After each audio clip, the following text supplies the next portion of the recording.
नमस्कार, आपके साथ मैं हूं मीनाक्षी रजत और आप देख रहे हैं विस्फोट, जहां हम आपको आज जंग के मैदान के बारे में ही बताने वाले हैं। विस्फोट में आज हम सबसे पहले आपको ये बताएंगे कि आखिरकार ईरान और इजराइल के बीच में एक्शन किस तरीके से शुरू हो गया है। इजराइल ने ईरान पर हमलों की शुरुआत कर दी है।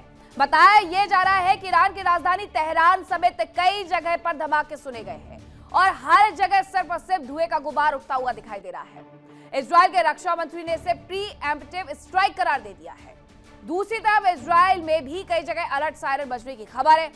अब आशंका है कि अमेरिका भी जंग में उतर सकता है। हालांकि ये बताया जा रहा है कि अमेरिका और इजराइल मिल करके हमला कर रहे हैं। वही बात हम करेंगे कि ईरान की रणनीति इन सब के बीच में क्या होने वाली है, क्योंकि ईरान ने यूएसएस जेराल्ड आर फोर्ड पर भी हमला किया है, ये जानकारी है।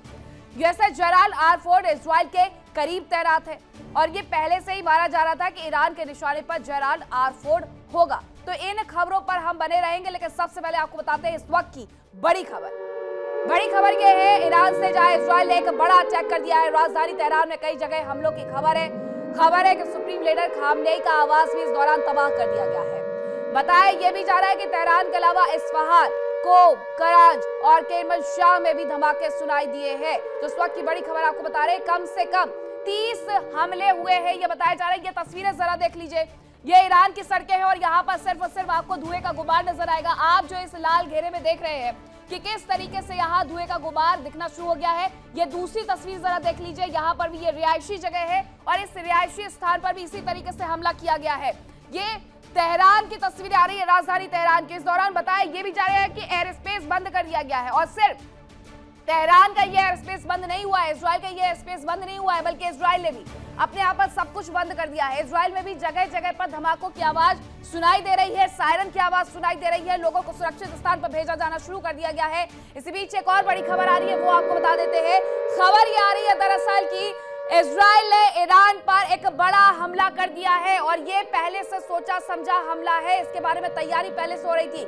नॉर्थ ईस्ट तेहरान पर धमाके किए गए हैं। इसके साथ ही इजराइल ने क्रूज मिसाइल का इस दौरान उपयोग किया है, टॉमहॉक मिसाइलों का इस्तेमाल किया है, ये भी बताया जा रहा है। इजराइल के रक्षा मंत्री ने इसके बारे में जानकारी दी। अब जरा आपको तस्वीर एक बार फिर से दिखा देती हूँ कि ये आप देखिए किस तरीके स्वार्म ड्रोन की जो हम बात करते हैं कि झुंड में ड्रोन आते हैं और फिर उसके बाद वो सब कुछ तबाह कर देते हैं। तो इसी तरीके से ये यहाँ पर जो प्रायोजित हमला है वो किया गया है। बातचीत की टेबल सजी, सब कुछ मान लिया गया है, यहाँ तक वाली स्थिति आ गई। लेकिन उसके बाद आज ये तस्वीरें सामने आने लगती है राजधानी तेहरान से। जरा इन तस्वीरों को देखिए कि किस तरीके से यहाँ पर धुएं का गुबार देखने को मिल रहा है। यानी यहाँ पर एक बड़ा विस्फोट किया गया है। इजराइल बार बार ये कह रहा था कि वो तैयार है, अमेरिका ये कह रहा था कि वो तैयार है, ईरान ये कह रहा था कि वो तैयार है, लेकिन ईरान की तैयारी धरी की धरी रह गई। दूसरी तरफ इजराइल ने आकर के जोरदार हमला करते हुए कई जगहों को निशाना बनाया, 30 जगह बताई जा रही है। इसके साथ ही जो ईरान के राष्ट्रपति है उनके यहाँ पर भी उनके आसपास भी बताया गया है कि वहां पर भी विस्फोट किया गया है पेजेश्किन को लेकर के। इसके अलावा जो अयातुल्ला अली खामनेई है उनके घर के पास एकदम विस्फोट किया गया है। ये तमाम चीजें निकल करके सामने आ रही हैं। अब अयातुल्ला अली खामनेई को बताया गया है कि उन्हें दूसरी जगह पर शिफ्ट कर दिया गया है। ये इजरायली मीडिया की तरफ से वीडियोस जारी किए जा रहे हैं। इसके साथ ईरान की मीडिया की तरफ से भी वीडियोस आ रहे हैं, विजुअल्स आ रहे हैं। ये तस्वीर जरा देखिए, ये बताया जा रहा है कि अयातुल्ला अली खामनेई के आवास के पास ही ये एक बड़ा धमाका विस्फोट किया गया है और उसके साथ ही अयातुल्ला अली खामनेई को दूसरी जगह शिफ्ट कर दिया गया है। अब क्या होने वाला है आगे, क्योंकि पिछले दिनों की अगर मैं बात करूं तो 12 से 14 दिन का जो युद्ध है वो चला था, लेकिन इस दौरान अब जो स्थिति है वो बदलते जा रही है। मेरे साथ कुछ मेहमान भी जुड़ गए हैं, मैं जरा उनका भी रुख कर लेती हूँ। विंग कमांडर आलोक सहाय जी मेरे साथ जुड़ गए हैं, इसी के साथ ब्रिगेडियर राजन जी भी मेरे साथ जुड़ गए हैं और ग्रुप कैप्टन विंग झा भी हमारे साथ जुड़ गए हैं। सर बहुत बहुत तस्वीरें जो है वो ये बता रही है कि आखिरकार क्या कुछ निकल करके सामने आया है। विंग कमांडर, सबसे पहले मैं आपसे ही पूछना चाहूंगी कि ये जो तस्वीरें निकल करके सामने आई है इसके माध्यम से अब क्या समझा जाए? देखिए, इसमें कोई शक नहीं है कि इजराइल ने आक्रमण कर दिया है और ये प्रीएम्प्टिव स्ट्राइक है। हाँ। इसमें उस जगह को टारगेट किया गया जहां की संभावना थी कि खुमैनी है, जहां के ईरान के प्रेसिडेंट हैं और जहां पर आईआरजीसी के टॉप कमांडर्स होंगे। और जो न्यूक्लियर संवर्धन की जगह है उन पर आक्रमण हुआ है कि नहीं, इस पर अभी खबरें स्पष्ट नहीं है। कई मिसाइलों से आक्रमण हुआ है, कुछ ड्रोन से भी आक्रमण हुआ है। और ध्यान देने वाली बात यह है कि इस किसी भी आक्रमण को काउंटर नहीं कर सका है ईरान। जैसे कि खबरें आ रही हैं कि वहां पर मोबाइल नेटवर्क ईरान तेहरान में कई जगह बंद हो चुका है, इंटरनेट भी इंटरप्टेड हो रहा है।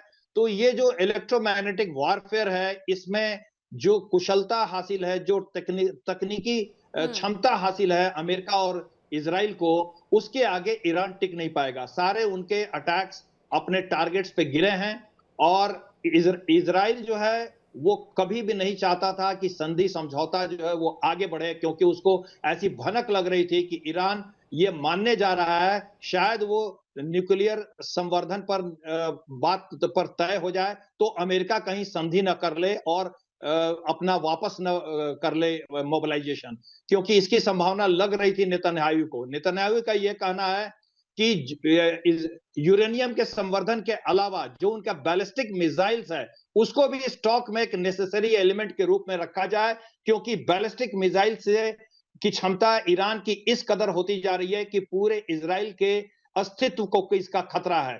तो इस पर ईरान तैयार नहीं था और कहीं अमेरिका मान न जाए इसको हटाने के लिए, इसलिए इजराइल के लिए यह बहुत जरूरी था कि आक्रमण हो और जल्दी हो, क्योंकि अगर अब नहीं आक्रमण होगा तो ईरान पर फिर लगाम नहीं लगा पाएगा इजराइल, क्योंकि यही वो मौका है। रंजन जी से मैं एक सवाल ले लेती हूँ कि ये जो पूरा तैयारी है वो पिछले कई दिनों से हम देख रहे थे कि 2003 के बाद एक लंबा सैन्य जमावड़ा अमेरिका की तरफ से किया जा रहा है। अब अमेरिका इतना बड़ा सैन्य जमावड़ा भेज करके एक पॉलिटिकल प्रेशर बनाने की कोशिश भी करता तो इतना बड़ा तो नहीं लेकर के जमावड़ा अपने साथ जाता, लेकिन इसमें अमेरिका को लेकर के अभी अपुष्ट खबरें हैं। कुछ खबरें इजरायली मीडिया के हवाले से ये कहती है कि ये इजराइल ने और अमेरिका ने मिलकर के किया है, कुछ खबरें ये कहती है कि सिर्फ इजराइल की तरफ से ये अटैक किया गया है। लेकिन क्या ये हो सकता है कि सिर्फ इजराइल ने पहला कदम उठाया हो, क्योंकि ये ऐसी जानकारियां थी कि इजराइल हमला करे अमेरिका साथ देगा?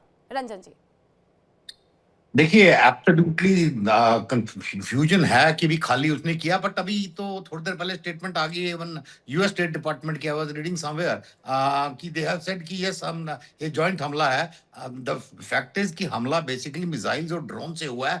अभी एयरक्राफ्ट जो उसने मतलब काफी जमा कर लिए हैं इस इलाके में, मोबिलाइजेशन हो चुकी है, वो अभी इस्तेमाल में नहीं आए। सो मोस्ट प्रोबेबली इसमें 2-3 बेसिक टारगेट थे। एक तो पॉलिटिकल लीडरशिप और जो उनका मतलब वेपन स्टोरेज फैसिलिटीज हैं वो, दूसरा उनका एयर डिफेंस को डिग्रेड किया गया है बुरी तरह, सो दैट अभी जो रेगुलर पार्टीज आएंगी उनको कोई प्रॉब्लम ना आए।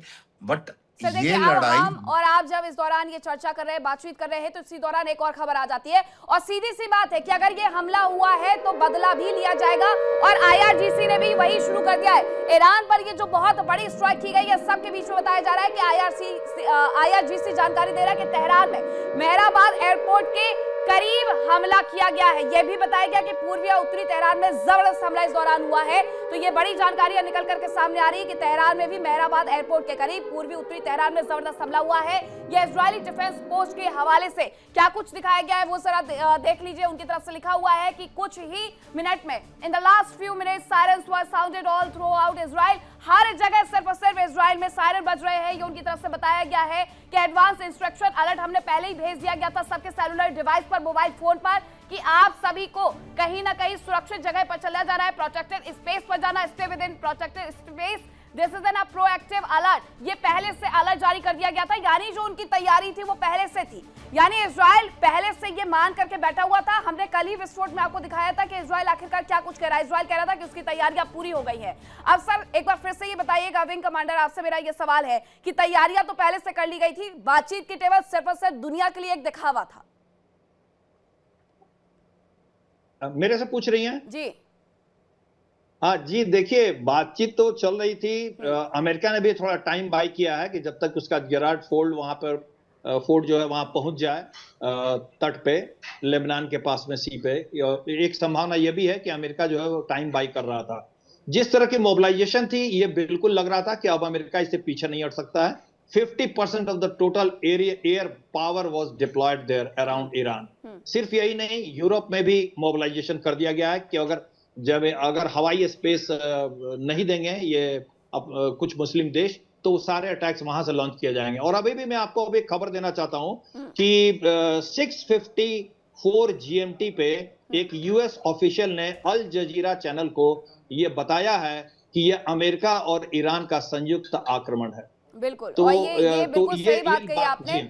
ये आप जो खबर दे रहे हैं और ऐसी खबरें आ रही थी, अब ये पुष्ट हो जाती है जानकारी कि अमेरिका और इजराइल ने ये सब कुछ मिल करके किया हुआ है। लेकिन group captain VN Jha ji, अगर मैं इसके पहले की बात करूं तो कल तक ये कहा जा रहा था कि बेन गुरियन एयरपोर्ट से जल्दी फ्लाइट ली जाए, जो अमेरिकी नागरिक इजराइल में रह रहे हैं, और वो तुरंत से तुरंत अमेरिका मूव कर जाए। अमेरिका ने उतना वक्त अपने लोगों को भी नहीं दिया, तो दूसरों को संभालने का क्या ही मौका देता फिर वो?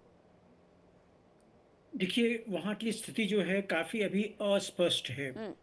जो इन्फॉर्मेशन आई हुई हैं, बहुत सारे मिसाइल्स और कुछ ड्रोन्स ये ईरान की सरजमीन पे गिरी है।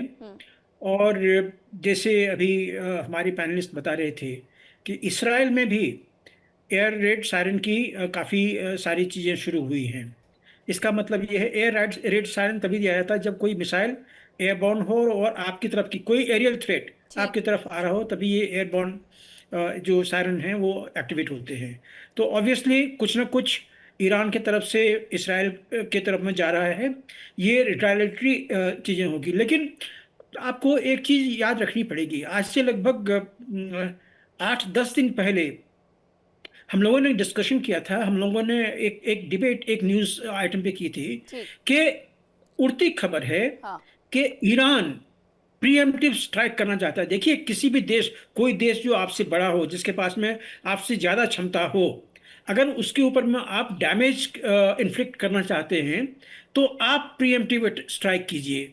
और यही चीज़ हम लोगों ने आज से 7-8 दिन पहले डिस्कस किया था कि ईरान इस फिराक में है कि जब तक ये अब्राहम लिंकन उसके 1000 किलोमीटर दायरे के अंदर में है, तब तक या तो यूएसएस लिंकन या उसके साथ जो सारे जो नेवल एसेट्स हैं उसको घेर के आज के दिन में ईरान के पास में 19 सबमरीन जो है वो सर्विसेबल है।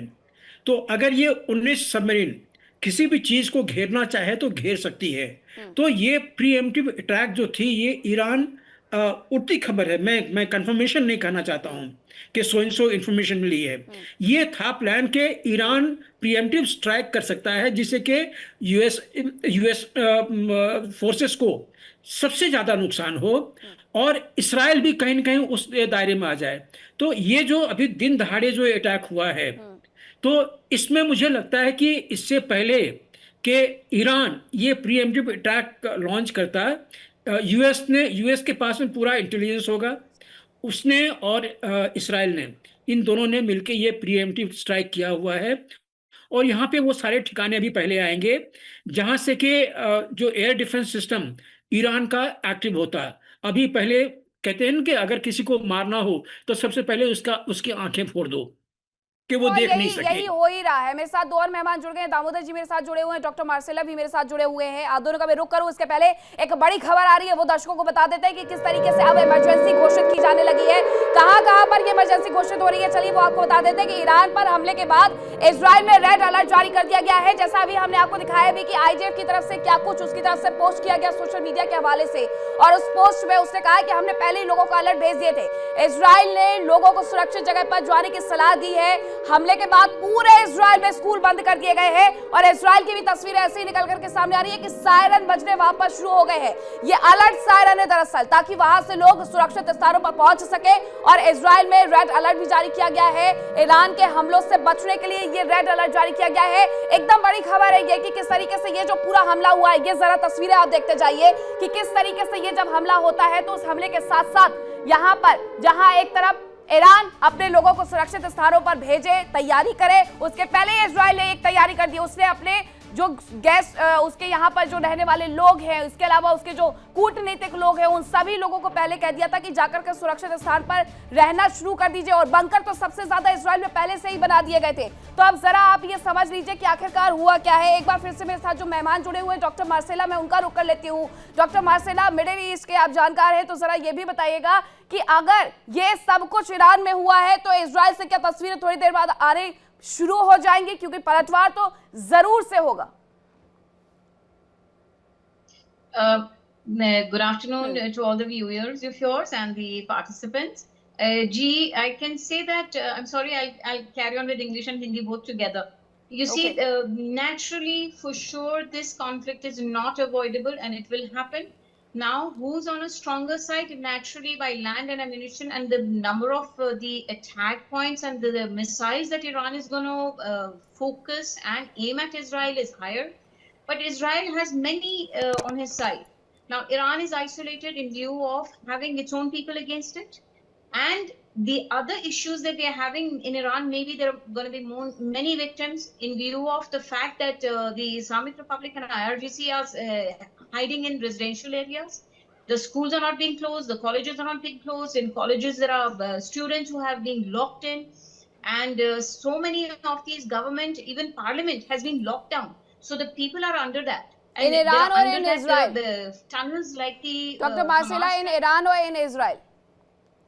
So naturally, there are going to be a lot of victims and a lot of people going to be targeted in Iran because Iran. they have no defense and they are not being prepared for this. People are left बिल्कुल on their बिल्कुल own. लोगों But की yes, तैयारी इस Israel is तरीके की having- नहीं थी। डॉक्टर मार्सेला बिल्कुल सही कह रही हैं आप कि ईरान में लोगों की तैयारी इस तरीके से नहीं थी, लेकिन दामोदर जी ये पूरी तैयारियां इजराइल में देखने को मिलती हैं, जहां प्रोएक्टिव होते हुए अलर्टनेस पहले भेज दी जाती है, सायरन बजाने पहले शुरू कर दिए जाते हैं ताकि लोगों को कम से कम नुकसान हो। और दूसरी तरफ ईरान सब ये सोचता रहा कि जिनेवा में जो बातचीत हुई थी वो सफल रही है और उसके बाद शायद ये हमला ना हो। ये क्या उनके लिए ये सबसे बड़ी गलती बन गई? दामोदर जी। देखिए, ईरान को ये इस बात का मुझे नहीं लगता कि अंदेशा ना रहा हो कि अमेरिका उन पे पलट के वार करेगा। और बहुत पहले से संभावनाएं थी कि चाहे जितनी भी कोशिशें थी बातचीत की वो जारी थी, लेकिन इस दौरान ये जरूर देखा गया था कि हठधर्मिता दोनों तरफ से थी। ईरान ने भी बहुत ज्यादा कुछ नेगोशिएशन टेबल पे नहीं रखा था कि वो अमेरिका के आगे पूरी तरह झुक जाए। तो जिस तरह से ट्रंप के बयान आ रहे थे उसमें मुझे कोई संदेह नहीं था कि आने वाले दिनों में ट्रंप हमला करेंगे। और इजरायल को इसमें आगे जरूर रखा गया है, लेकिन पूरी तरह से सपोर्ट अमेरिका का है। और ये बात पूरी तरह से परिलक्षित है कि अभी ये ऐसे हमले आने वाले समय में और तेजी से किए जाएंगे। ईरान को पूरी तरह से घुटनों पे लाया जाएगा और हो सकता है इसके बाद फिर से एक बार नेगोशिएशन की कोशिश की जाए। ये एक झलक जो दिखाई है अभी इजरायल ने ईरान को, क्योंकि इतनी तैयारियों के बाद काफी मौका मिला था ईरान को अपनी सारी स्ट्रेटेजिक एसेट्स को सेव करने के लिए और अपनी लीडरशिप को सेव करने के लिए। उसके बाद भी जो सुनने में आ रहा है खामनेई के घर पे हमला हुआ है जिस तरह से, तो ये बता दिया इजरायल ने कि आप कहीं पर भी हैं और अमेरिका ने भी कि किसी भी जगह पर हैं, आप हमसे सेफ नहीं है। और इसके करने के बाद हो सकता है ईरान फिर से सोचे या हो सकता है उन्हें नेगोशिएशन टेबल पे लाया जाए। लेकिन अभी थोड़ा इंतजार तो यहाँ पर पलटवार का भी करना होगा ना। ईरान के साथ जो भी हो रहा है, जहां से भी हमले किए जा रहे हैं, इजराइल को भी वो उसी तरीके से पलट करके मुंह तोड़ जवाब देगा।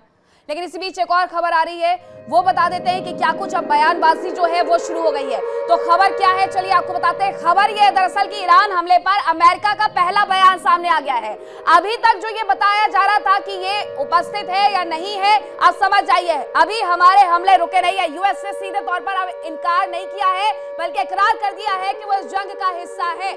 उनकी तरफ से कहा गया है कि अभी हमारे ये हमले रुके नहीं है। ईरान हमले पर अमेरिका का ये पहला बयान है, एक बड़ा बयान है। उनकी तरफ से साफ तौर पर यह कह दिया गया है कि वो इजराइल के साथ मिलकर के हमला कर रहे हैं, हमने हमले नहीं रोके हैं, अभी भी हम हमले करते जा रहे हैं। तो ये बड़ी बात कही गई है उनकी तरफ से। Group captain VN Jha ji, देखिए अभी तक ये कुछ खबरें बता रही थी कि अमेरिका है, कोई कह रहा था कि अमेरिका नहीं है, लेकिन अब अमेरिका के बयान के बाद कोई भी संदिग्ध बयान की मुझे लगता है जरूरत नहीं है, ना तो यहाँ पर कोई आवश्यकता है कि अब उनकी उपस्थिति है या नहीं है। अमेरिका ने स्वीकार कर लिया है कि वो मिलकर के हमला कर रहे हैं, लेकिन सवाल ये है कि आखिरकार ये हमला कितने दिन चलेगा। जून 2025 की तरह ही कुछ दिनों में, हफ्ते 2 हफ्ते में समाप्त हो जाएगा या फिर लंबा खिंचेगा?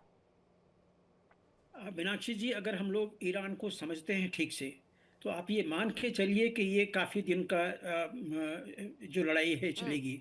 क्योंकि ईरान के ऊपर में किसने अभी अंकुश लगाने की कोशिश कर रहे हैं, कौन से देश करने की कोशिश कर रहे हैं? इसराइल ईरान का पुराना दुश्मन है, वो सबको पता है। लेकिन सारी जो नेसेसिटी थी ईरान के ऊपर में प्रेशर बनाने की, वो अमेरिका की थी। और जो कल परसों में जो वार्ता हुई थी जिनेवा में, वो वार्ता सक्सेसफुल नहीं हुई थी। वो उन्होंने कहा था कि we have covered some grounds, लेकिन ईरान कोशिश कर रहा है कि वो समय और आगे बढ़ाते जाए। अब नेक्स्ट वार्ता जो है 1 हफ्ते के बाद होनी है। तो ये अमेरिका को काफ़ी लंबा खींचने का प्रयत्न किया जा रहा था ईरान की तरफ से, और ये जानते हुए कि अमेरिकन एसेट्स आज के दिन में 51 से ज़्यादा वॉरशिप जो हैं वो समुद्र में तैनात है, चाहे मेडिटेरियन हो, चाहे अरेबियन सी हो, चाहे रेड सी हो। तो उनको इसके लिए कॉस्ट पे करनी पड़ रही है। बिल्कुल तो ग्रुप कैप्टन, जब आप ये तमाम बातें कह रहे हैं तब एक और बयान आ गया है, वो अमेरिका से बयान आ रहा था, अब अमेरिकी राष्ट्रपति का बयान आ गया, उनकी तरफ से क्या कुछ कहा गया है वो जरा मैं दर्शकों को दिखा देती हूँ, उसके बाद आपका एक बार फिर से रुक करती हूँ। तो अमेरिकी राष्ट्रपति ट्रंप की तरफ से इस पूरे युद्ध को लेकर के बयान दे दिया गया है। ईरान हमले पर ट्रंप का पहला बयान आया, उनका कहना है कि यूएस ने अपना वादा पूरा कर दिया है। उनका कहना यह भी है कि हम अमेरिकियों की रक्षा के लिए ऐसा कर रहे हैं। कुछ समय पहले ही ईरान पर हमला हुआ है, ट्रंप ने यह स्वीकार कर लिया है, अब कोई गुंजाइश नहीं रह गई है। इफ एंड बट की स्वीकार्यता आ चुकी है, अमेरिका ने ईरान के अंदर ऑपरेशन किया है, यह शुरू कर दिया है, ये उनकी तरफ से तमाम बातें कही जा रही हैं। तो अब ये समझा जाए कि हमले की जो पुष्टि है वो कर दी गई है और सीधे तौर पर इजराइल जहां उतरा हुआ है तो अमेरिका भी उसके साथ खड़ा हुआ है, और अमेरिका ने तो पहले ही अपना लंगर डाल लिया था, सबसे बड़ा लंगर उसकी तरफ से डाला गया था। लेकिन इन सब के बीच में अगर ट्रंप की तरफ से आलोक जी, ये बड़ी खबर है कि ट्रंप की तरफ से अगर ये बयान आया है तो क्या कुछ इसके मायने निकाले जाए, लेकिन आपसे सवाल लूं उसके पहले ट्रंप का जो बयान है वो जरा हम अपने दर्शकों को सुनवाते हैं। A short time ago, the United States military began major combat operations in Iran.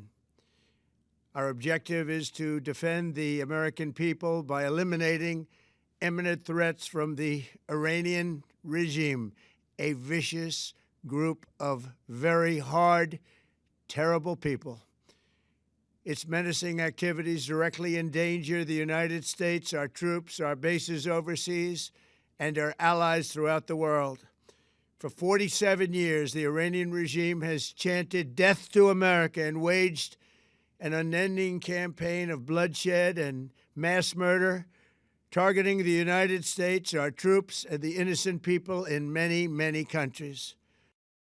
तो ब्रिगेडियर, सबसे पहले अब मैं आपसे ये समझना चाहूंगी कि ट्रंप का जो बयान सामने आया है, ट्रंप के बयान के साथ ही इफ एंड बट वाली स्थिति खत्म हो गई है। उनका कहना है कि हमने बहुत समझाने की कोशिश की, 47 सालों का जिक्र वो करते हुए नजर आ रहे हैं, लेकिन ये पहले से प्रायोजित था, इसीलिए एक बड़ा लंगर डाला गया था मिडिल ईस्ट में ताकि घेरा जा सके जब जरूरत पड़ जाए, ईरान ना माने तो झुकाने के लिए।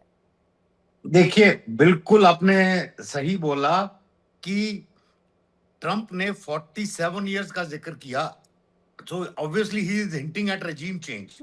पूरे 47 साल इस रेजिम की बात कर रहा है कि किस प्रकार उन्होंने लगातार एंटी डेथ टू अमेरिका वगैरह चैंट किया, तो रेजिम चेंज के ऊपर फोकस कर रहे हैं। नाउ रेजिम चेंज कैसे होगा?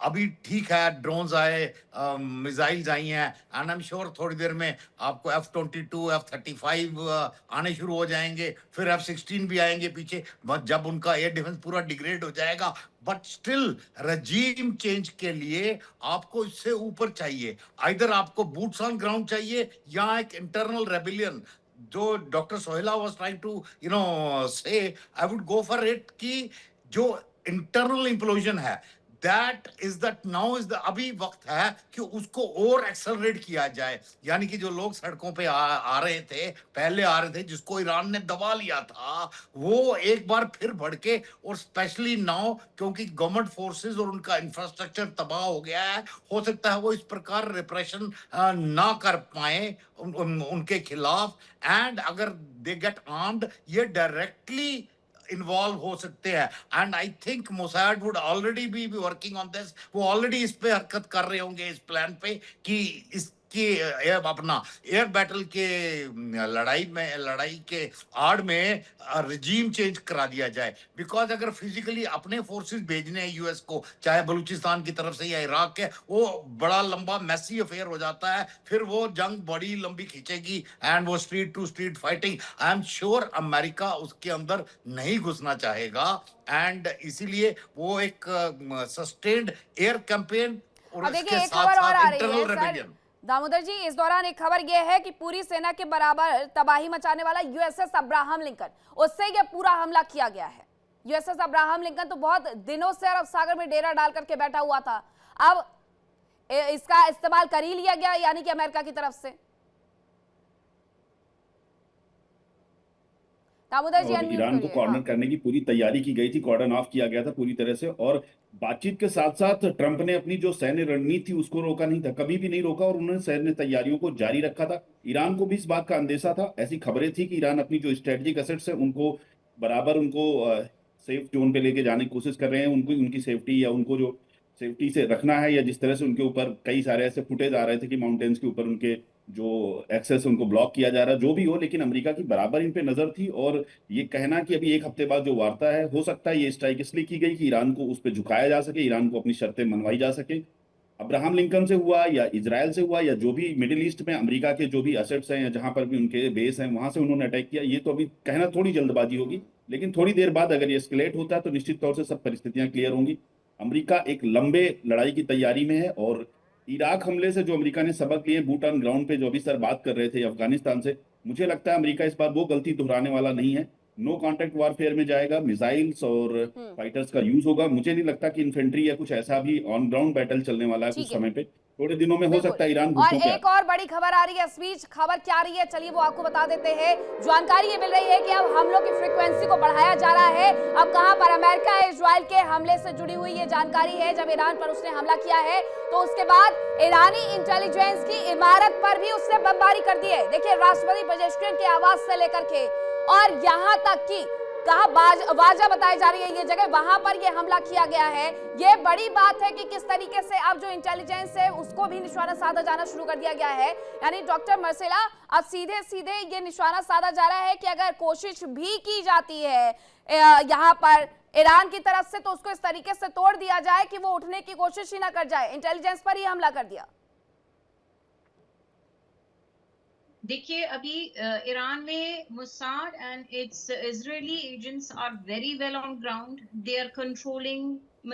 ईरान की गवर्नमेंट काफी कोशिश करेंगे क्योस क्रिएट करना, वॉर करना, but the fact I am telling you is on ground in Iran, from within Iran, is that these military and the not just the military of the Artish, but the IRGC and other oaths and all, which are the pro-government, they are located in many places. Sometimes they do even explosions themselves, just to say other countries have done. So the propaganda is so strong, and you're going to see a lot of chaos creation. But it all depends how the control from outside is going to be done. There is a higher chances of the government to fall, whether by June, whether by May. That we have to wait and see how they're going to play the game in the region, and who all are going to be, who all are going to be interfering in this. How it's going to happen from the Pakistan side, from the Afghanistan, because they have the Taliban with them. They have so many forces with them.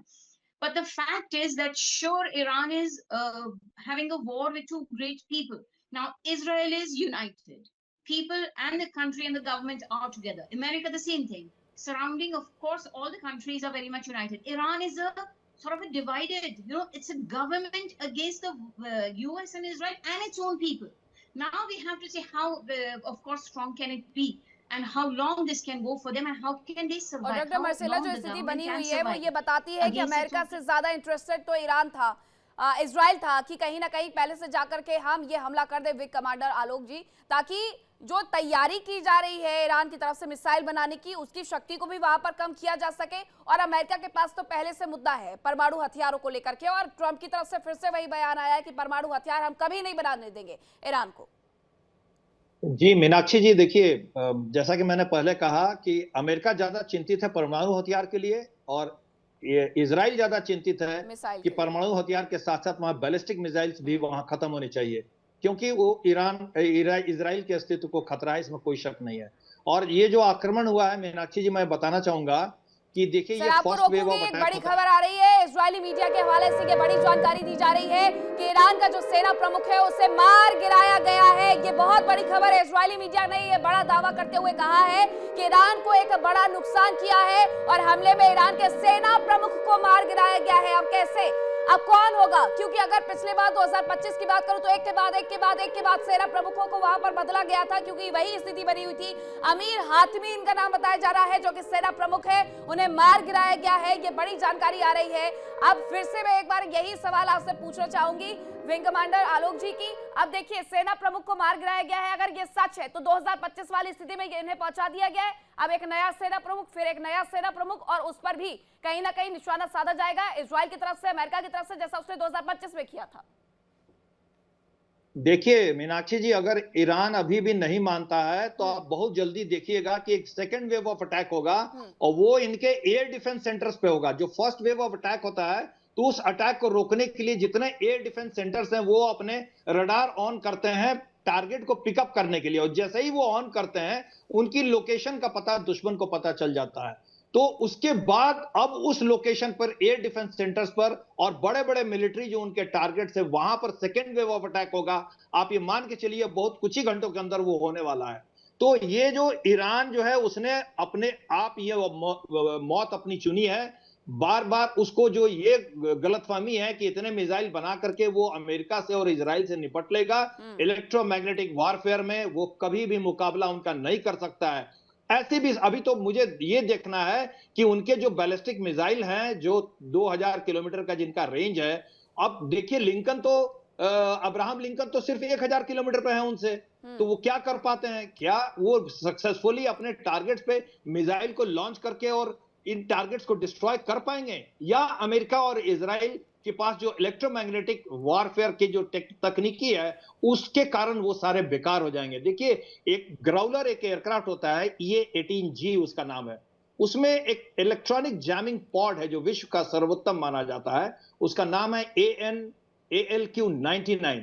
उसमें यह क्षमता है कि वो सारे radar, सारे communication system और even की जो मिसाइल और रडार का लिंक है उसको भी वो ब्रेक करके जाम कर देता है। तो किस हद तक ईरान सफल होगा अब देखना है, यह समय ही बता पाएगा। और मुझे नहीं लगता है कि ईरान को इसमें सफलता मिलेगी। नेक्स्ट वेव ऑफ अटैक्स आने वाले हैं बहुत जल्दी। जी हाँ, यानी हम ये समझ सकते हैं ब्रिगेडियर राजन जी कि फाइटर जेट्स का इस्तेमाल कर दिया गया है, मिसाइलों का इस्तेमाल कर दिया गया है और इसीलिए अब तेहरान की तस्वीर पूरी बदली हुई नजर आ रही है। जगह जगह पर बम वर्षा की गई है, ये बताया जा रहा है, तो फाइटर जेट उतार दिए गए हैं। बात ये भी सामने आ रही है कि USS अब्राहम लिंकन का इस्तेमाल भी इस दौरान कर लिया गया है। अभी एक और जंगी बेड़ा खड़ा हुआ है, उसका इस्तेमाल भी मुझे लगता है कि आगे आने वाले वक्त में किया जाएगा। फिर देखिए, एब्सोल्युटली ये अभी रिलेंटलेस कैंपेन होगा। आई मीन आप उसको इतना वक्त नहीं दे सके कि वो संभल के अपने मिसाइलों को लॉन्च करे। इस वक्त पूरा फोकस जितना सर्विलेंस कैपेबिलिटी है अमेरिका और इजराइल के पास, इस वक्त फोकस्ड होगी ईरान सर, के इस दौरान देखिए किस तेजी के साथ इजराइल और अमेरिका यहाँ पर हमले करते हुए नजर आ रहा है। अब खबर ये आ रही है कि एयरपोर्ट को भी निशाना बनाया जाना शुरू कर दिया गया है। कौन सा वो एयरपोर्ट है, कहां पर ये निशाना बनाया गया है, पूरी खबर आपको बताते हैं। ईरान के मेहराबाद एयरपोर्ट पर भी हमले की खबर है। मेहराबाद में पहले भी हमने बताया कि वहां पर हमला किया गया है। अब ऐसे में बताया जा रहा है कि एयरपोर्ट पर यह अटैक किया गया है। ज्वाइंट फोर्स का ये एयरपोर्ट है, वहां पर यह अटैक किया गया है। एरबिल एयरपोर्ट पर सभी फ्लाइट्स रद्द कर दिए गए हैं। एयर स्पेस पहले से बंद कर दिए गए थे, फ्लाइट्स भी अब रद्द करने की स्थिति में आ गए हैं। और यहाँ ईरान के मेहराबाद एयरपोर्ट पर ये जो हमला हुआ है, अब सर एक बार फिर से आप अपनी बातों को कंटिन्यू करिएगा। ये तस्वीरें भी हम अपने दर्शकों को लगातार दिखा रहे हैं कि देखिए तेहरान की स्थिति किस तरीके से बदल गई है, किस तरीके से वहां पर जो स्थिति है वो अब बनी हुई है। सर, अब वही सवाल फिर से मैं आपसे एक बार दोहरा देती हूँ कि ये जो हमले की फ्रीक्वेंसी है वो सीधे सीधे तौर पर इतनी ज्यादा बढ़ा दी गई है कि ईरान को संभलने का मौका तक नहीं दिया जा रहा है। ब्रिगेडियर, एब्सोल्युटली वही मैं आपको बता रहा था कि it is like has to be continuous. आप दुश्मन को संभलने का मौका दे नहीं सकते। एंड पूरा सर्वेलेंस इस वक्त होगा कि उनकी जो लॉन्ग रेंज मिसाइल हैं वो जहां जहां अपने सीलों में हैं, अगर सीलों का मुंह खुला और मतलब देखिए मिसाइल लॉन्च करना एकदम आप अंदर से अगर आपने किसी गुफा में छुपा के रखी हैं वो एकदम नहीं लॉन्च कर सकते, कुछ प्रिपरेशन टाइम होता है। वो सैटेलाइट एकदम डिटेक्ट कर लेते हैं अगर वो सीलों का मुंह खुला एंड इमीडिएटली रिट्रैक्शन होगी। और तब तक जैसे बताया जा रहा था द नॉन एयर डिफेंसेस जो रडार हैं उनके उन सबको न्यूट्रलाइज किया गया है ऑलरेडी। तो इस वक्त टारगेट जो एकदम आइडेंटिफाइबल हो रहे हैं कि लीडरशिप, पॉलिटिकल, मिलिट्री दोनों, एयर डिफेंस और मिलिट्री इंफ्रास्ट्रक्चर, इन तीनों को लेकर लगातार अटैक हो रहे हैं। मेरे को लगता है कि हो सकता है अभी जो उनके इकोनॉमिक टारगेट हैं, बेसिकली इकोनॉमिक रिफाइनरीज वगैरह, फिलहाल कोई रिपोर्ट नहीं आ रही है, उनको टारगेट किया गया है। बिकॉज अगर ये एक्सपेक्ट कर रहे हैं कि भी 4-5 दिन के अंदर कैप्साइज हो जाएगा, रिजीम चेंज हो जाएगा, तो हो सकता है वो इकोनॉमिक टारगेट्स को अवॉइड करे। बिकॉज कल को फिर उसकी रीबिल्ड करने की कॉस्ट काफी ज्यादा हो जाती है। देखिए सर, जब आप ये कह रहे हैं तो मेरे मन में एक सवाल और उठता है। Group captain VN Jha ji से मैं ये इसका जवाब चाहूंगी कि ये कहा गया था अमेरिका की तरफ से कि वो स्ट्रेटेजिक हमले करेगा, 2 तरीके से करेगा। पहला हमला जब वो करेगा तो इस बात का खास ख्याल रखेगा कि उन हमलों के माध्यम से ईरान को झुकाने की कोशिश की जाए। उसके बाद भी अगर ईरान नहीं मानता है, परमाणु हथियारों पर नहीं अपनी रुख को स्पष्ट करता है कि वो पूरे तरीके से त्याग देगा, तो उसके बाद वो बड़े हमले करेंगे। तो क्या ये पहला स्टेट माना जा सकता है हमलों का? मीनाक्षी जी देखिए, वॉर डॉक्ट्रिन जो वेस्टर्न नेशंस के हैं, खास करके अमेरिका लेड नेशंस में, इसमें पहला डॉक्ट्रिन ये है कि पुट इंटेंस अटैक, इंटेंस। ये रशिया यूक्रेन वाली बात नहीं है। ये चीज़ें, ये वॉर डॉक्ट्रिन जो होती है खास करके अमेरिका की, ये होती है कि अगर आपने अटैक किया है तो इंटेंस अटैक करो, इतना करो कि पहले ही अटैक में, वेव ऑफ अटैक्स में दुश्मन को चारों खाने चित कर दो। तो ये जानी पहचानी वाली बात है। इसलिए आप देखिएगा अभी ये जो वेव्स ऑफ अटैक आ रहे हैं, ये वेव्स ऑफ अटैक आते रहेंगे। अगर अब्राहम लिंकन से अगर मिसाइल्स आए हुए हैं तो ये टॉमहॉक मिसाइल्स आए होंगे, और कुछ और भी डिस्ट्रॉयर्स वहाँ पे हैं, एयर डिफेंस एयर सिस्टम है, ये सारी चीज़ें एक्टिव होंगी। लेकिन आपने कहा था कि वहाँ का जो आर्मी आर्म फोर्स का चीफ है वो मारा गया है, ये नैरेटिव भी हो सकती है, क्योंकि अभी जितने लोग हैं वहाँ पे सब बंकर में होंगे, कोई अभी ओवर द ग्राउंड नहीं होगा।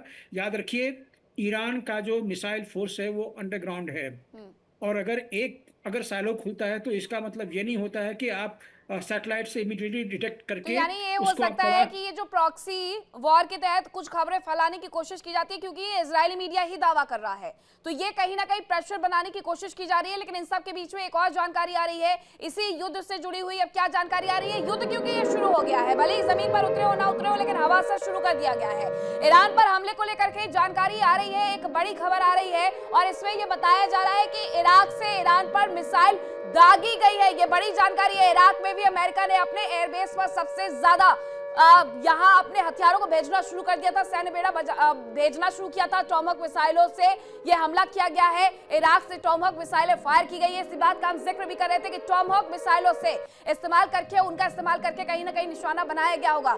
दामोदर जी, अब इस बात की पुष्टि भी हो रही है कि टॉमहॉक मिसाइलों का इस्तेमाल इस दौरान किया गया है। यानी अब हम अगर आगे आने वाले वक्त में ये देखते हैं कि टॉमहॉक मिसाइलों के साथ साथ कुछ और चीजें, बैलिस्टिक मिसाइलें तो आ ही रही हैं, टॉमहॉक मिसाइलें आ ही रही है, फाइटर जेट्स भी आकर के वहां पर हमला कर रहे हैं, तो यूएसएस अब्राहम लिंकन की बात भी आ रही है। तो बहुत ज्यादा वक्त नहीं लगेगा जब ये कह दिया जाए अमेरिका की तरफ से कि हमने गेराल्ड आर फोर्ड का इस्तेमाल भी कर लिया है।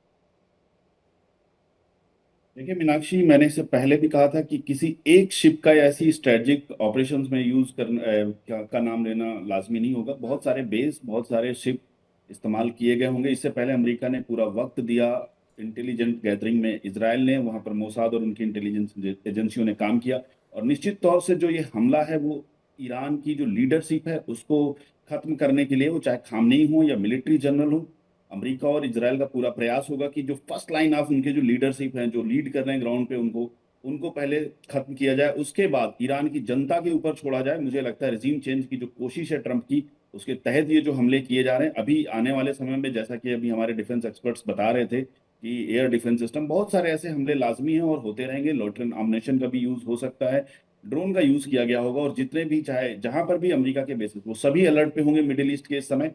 ईरान को किसी भी तरह से जवाब ना देने, उसकी जो जवाब देने की क्षमता है, उसकी जो काउंटर स्ट्राइक करने की क्षमता, उसको पूरी तरह से नेस्ता नाबूद किया जाएगा। उससे पहले ये ऑपरेशन नहीं रुक सकता, और अगले 2-3 दिन तक लगातार ईरान को ये तबाही देखनी होगी, ईरान के लोगों को। और ईरान का जो डिफेंस सिस्टम है उसे पूरी तरह से खत्म किए बिना मुझे नहीं लगता कि यूएस इस बार रुकेगा। इजराइल, और अगर यूएस ने कुछ थोड़ी सी नरमी बरती भी तो इजराइल उसे नहीं करने देगा ऐसा, क्योंकि इजराइल को पता है कि अगर कहीं से भी ईरान को छोड़ दिया गया तो उसका जो इजराइल तो ये पहले भी नहीं चाहता था। 2025 में भी इजराइल कहाँ बैकआउट करना चाहता था, वो चाहता था कि इसी बार में इनका काम तमाम कर दिया जाए, इसी बार में हिसाब हो जाना चाहिए।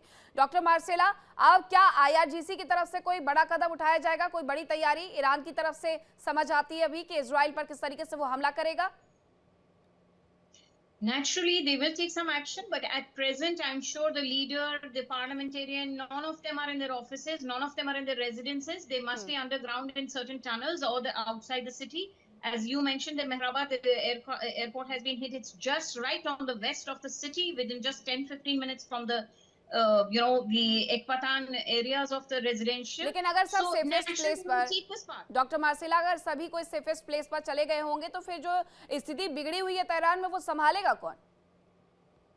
देखिए वो they already have their substitutes of 10-15 people. If this one is gone, the other will sit there, number 2, number 3, number 4. They've already decided all these things. But who is the strongest? Of course, they're all on, the countdown has started. They're all either being shot or they've been attacked, and they've been all losing their senior leaders. Now, whether it's IRGC, whether it's military, Air Force, and all that. Now, the attack this time has started.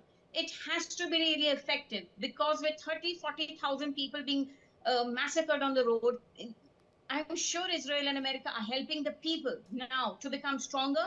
Those who were killing them and massacring them have to become weak, and it has to implode from inside. Naturally, they're only going to weaken Iran, the missiles, wherever these nuclear materials being underground and protected in areas.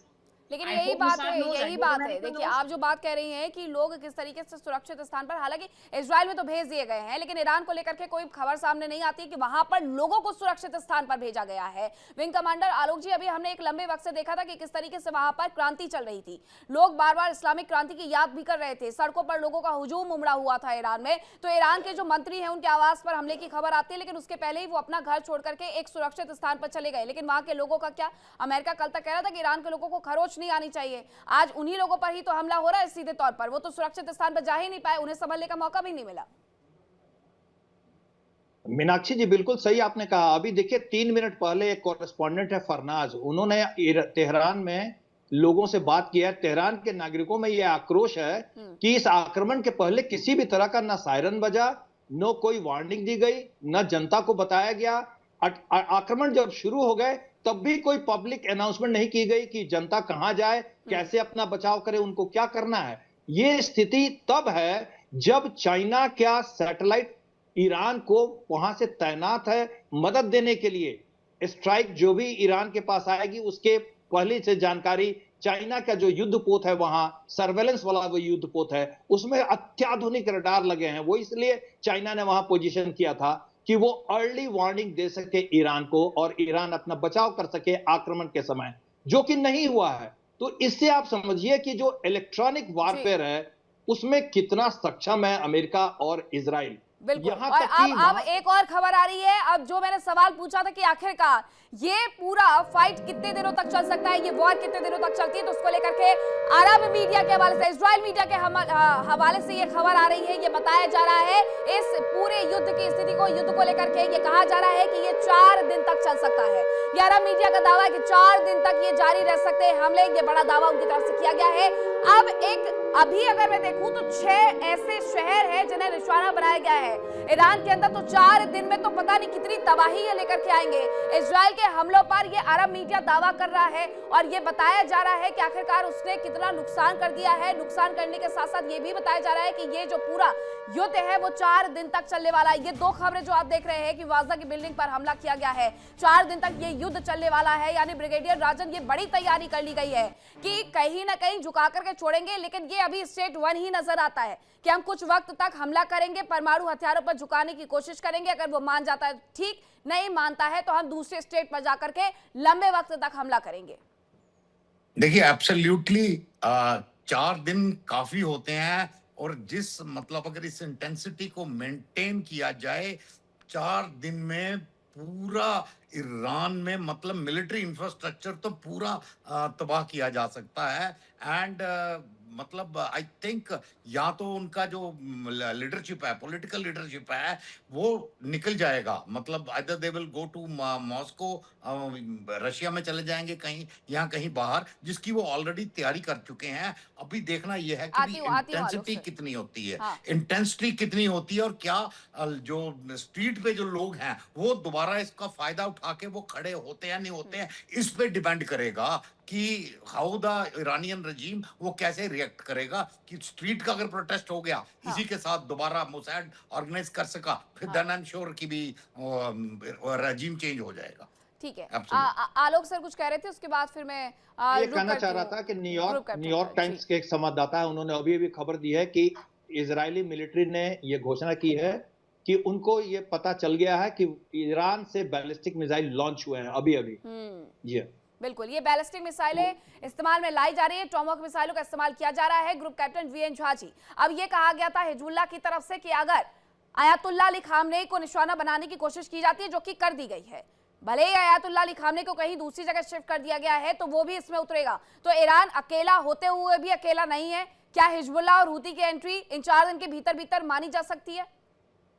बिल्कुल, कोई दो राय नहीं है इसमें। आपको मैं आज से 7-8 दिन पहले की ये भी आपको बात बता दूं कि आयतुल्लाह ने, खमैनी ने जितने विंग्स हैं, फाइटिंग विंग्स हैं या उसके प्रॉक्सी हैं ईरान के, उन सबों से कहा था कि आप अपने जो नेक्स्ट आपके हैं जो सीनियर मोस्ट हैं, ऐसे 4 या 5 आप लिस्ट बना के दीजिए who can take over the reign of the warfare in the absence of the first one. अगर मैं मर जाता हूं तो मेरे बाद ये होगा, उसके बाद ये होगा, ये होगा। ये उसने ऑलरेडी 7 दिन पहले बना के रखी है और अप्रूव करके रखी है। आप याद कीजिए हमास का याह्या सिनवार मारा गया, उससे पहले इस्माइल हानिया मारा गया, उसके पहले खालिद मशाल मारा गया। क्या हमास हेडलेस है? नहीं।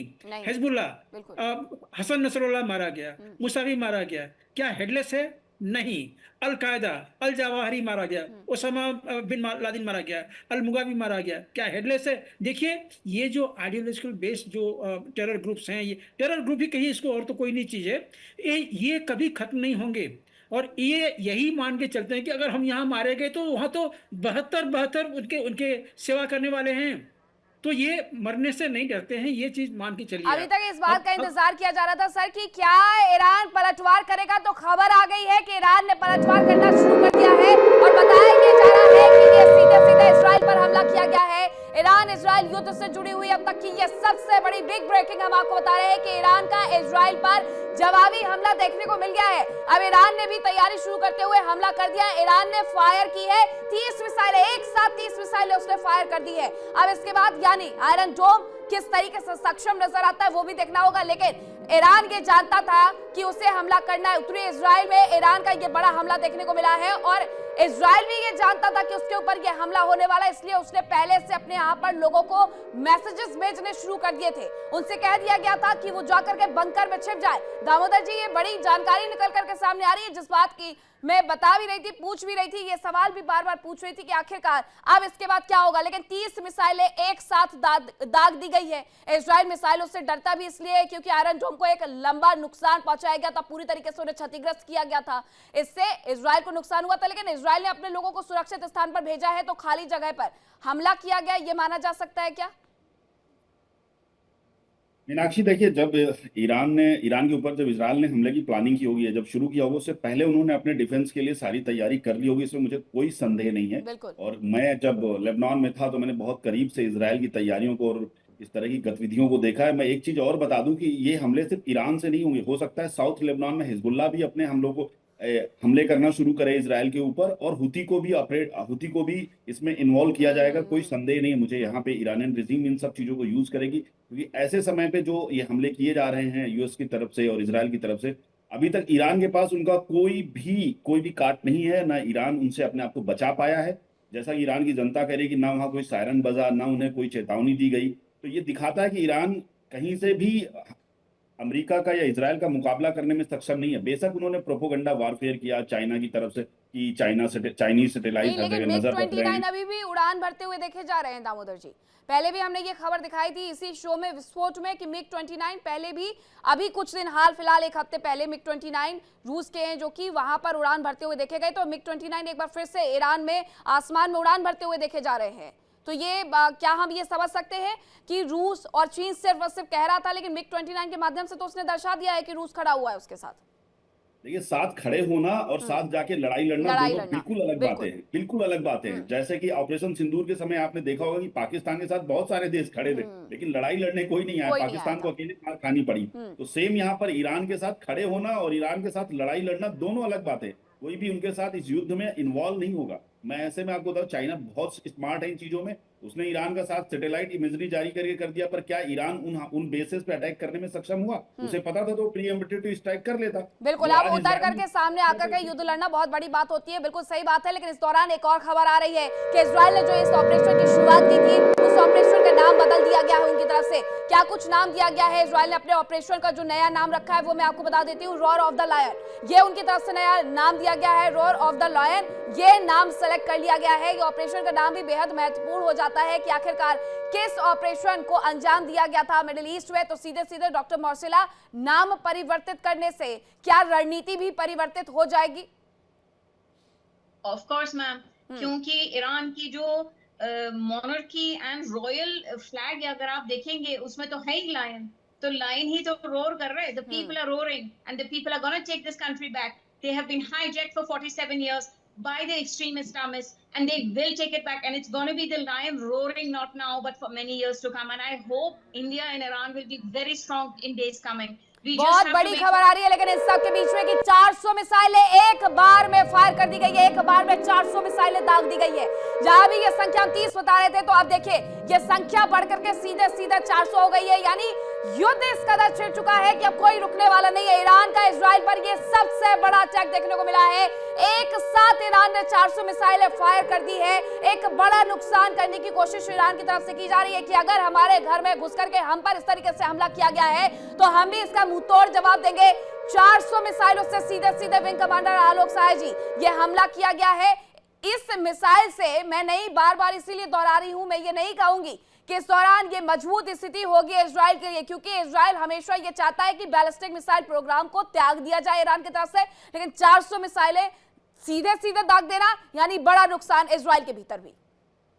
जी मीनाक्षी जी, देखिए जो ट्रेडिशनल अभी तक सर्वोत्तम जो एयर डिफेंस सिस्टम्स था उसमें भी in case of barrage attack मतलब एक साथ 100, 200, 400 अटैक लॉन्च करने पर 8 से 10% मिसाइलें जो हैं और रॉकेट जो वो पेनिट्रेट कर जाती हैं। ये सबसे बड़ा खतरा था इजराइल को। इसके लिए तैयारी इजराइल ने की। जेरार्ड फोर्ड को जो लाया गया है वहां पे, वो बेसिकली आप उसकी पोजीशन देखिए, वो ईरान के डिफेंस के लिए लाया गया है। तो अब ये देखना है कि इन्होंने जो डिफेंस के लिए तैयारियां की हैं कि वो 8-10% पेनिट्रेट न करे, उसके लिए कई इन्होंने प्रयोग किए थे। लेजर गाइडेड वेपन्स का प्रयोग किया था, यूएसएस डिस्ट्रॉयर पेबल से उसका ट्रायल लिया गया था उसी सी में।